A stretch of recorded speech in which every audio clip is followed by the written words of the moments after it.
ሰላም ቤተሰብ እንዴት አላችሁ? በባለፈው ክፍለ ትምህርታችን የሀና የኘ ቤቶችን አይተን ነበር የተለያየን ማለት ነው። በዚህ ቪዲዮ ደግሞ የምንመለከተው ሶስቱን ኘና ሀን በአንድ ላይ አይተን በእነዚህ በሶስቱ አገጣጥመን ቃላቶችን የምንመሰረትበት ክፍለ ትምህርት ላይ ደርሰናል ማለት ነው። እንግዲህ ይህ ንጋት አካዳሚ ነው። የተለያዩ የቋንቋ ትምህርቶችን እና ሂሳብ ትምህርቶችን የምታገኙበት የዩቲዩብ ቻናል ነው። ቻናሉን ሰብስክራይብ ያላደረጋችሁ ካላችሁ ሰብስክራይብ አድርጉ። ቪዲዮ ከተመቻችሁ ላይክ ማድረግ እንዳትረሱ። በቀጥታ መማር የምትፈልጉ ደግሞ ከታች በተቀመጠላችሁ የስልክ አድራሻ ብትደውሉ ይደርሰናል። በቀጥታ በጥራት እናስተምራለን ማለት ነው። መማር ትችላላችሁ።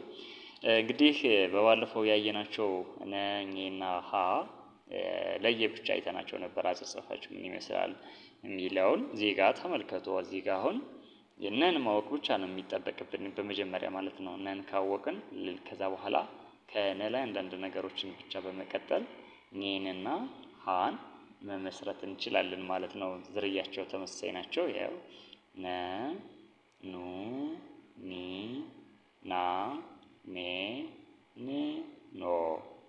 አንድ ጊዜ ተመለሱ። ነ ኑ ኒ ና ኔ ን ኖ። እኚህ ናቸው። ኘ ኙ ኚ ኛ ኘ ኚ ኞ። እቺ አሁን ከነጋብ በቃ ከላይ ብቻ ምንድነው አንድ አግዳሚ መስመር ብቻ ነው ያደረግንባት ነን። ከዛው ተመሳሳይ ናቸው። ስለዚህ ኘ ኙ ኚ ኛ ኘ ኚ ኞ። እናንተ ማስታወሻችሁ ጋር እየጻፋችሁ ቪዲዮውን ፓውዝ ታደርጉና ማስታወሻችሁ ላይ መጻፍ ግዴታ ነው። አሁን እንዲሁ ስናየውና ስንጽፈው ይለያያል። ስለዚህ መጻፍም መልመድ አለባችሁ ማለት ነው። ማንበብ ብቻ ሳይሆን መጻፍም ተመሳሳይ። ስለዚህ ነ ኑ ኒ ና ኔ ን ኖ።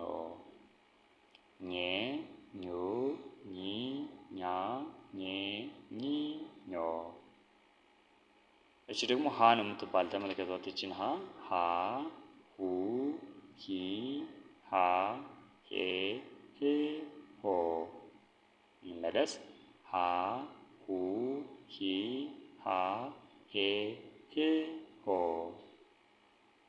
ስለዚህ የመጀመሪያው ግዕዝ ቤቶቹ ነ ኘ ሀ፣ ኑ ኙ ሁ፣ ኒ ሂ ኚ ሂ፣ ና ኛ ሀ፣ ኔ ኘ ሄ፣ ን ኚ ህ፣ ኖ ኞ ሆ ብለን ማየት እንችላለን ማለት ነው። ቪዲዮውን ፓውዝ አድርጋችሁ እናንተም በደንብ ቅርጻቸውን እንድትለዩዋቸው ፈልጋለሁ። አሁን ደግሞ እስኪ ቃላትን እንመሰርትባቸው። ቃላትን እንመሰርት እስኪ እዚህ ጋር እስኪ እንመልሳቸውና እስኪ አሁን ምን ብለን እስኪ መመሰረት እንችላለን? እዚህ ጋር ናን መውሰድ እንችላለን። ኘን ስለዚህ ናኘ። እዚህ ጋር ና እዚህ ጋር ነው ያለች ናኒ ማለት እችላለሁ ማለት ነው። እስኪ እየጻፍን ቢሆን ይመረጣልና ልጻፍላችሁ እስኪ እዚህ ጋር ኮምፒውተር ላይ ስለሆነ እዚህ ጋር ቃላቶችን ለመመሰረት በእርግጥ የጻፍኳቸው አሉ። ያው እዚህ ጋር ተኛ ማለት እችላለሁ። እኛ፣ ሄር፣ ቅኝት፣ ምኞት፣ ንብ፣ እረኛ፣ ቃኝ፣ ህብር፣ ኃይል፣ ሰኞ፣ ኖህ የሚሉ የተመሰረቱ ቃላቶች አሉ። እስኪ ግን እኛ መለስ እናድርገውና ይሄን ትንሽ ሳይዙ ልጨምርበትና ምን እናደርጋለን? የራሳችን እስኪ እንመሰርት። ተመልከቱ እዚህ ጋር አሁን ማን አለች? ና አለች አይደል? ስለዚህ ና ኘ አንድ ቃል መናኘት መስጠት እንደማለት ነው። ሌላ እሺ፣ ሌላ ደግሞ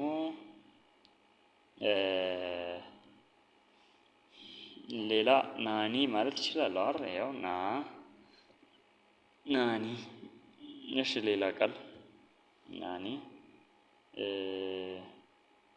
ኚ እስኪችን ለመጠቀም ለምሳሌ ከሌሎች ላምጣሽ። አሁን ካጣሁ ቅኝት ማለት እችላለሁ። ቅኝት ማለት እችላለሁ። ሌላ ቃኘ ማለት እችላለሁ። ቃኝ።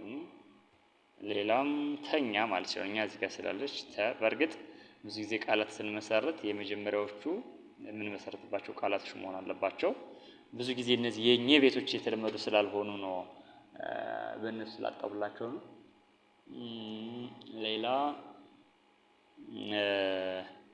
ሌላ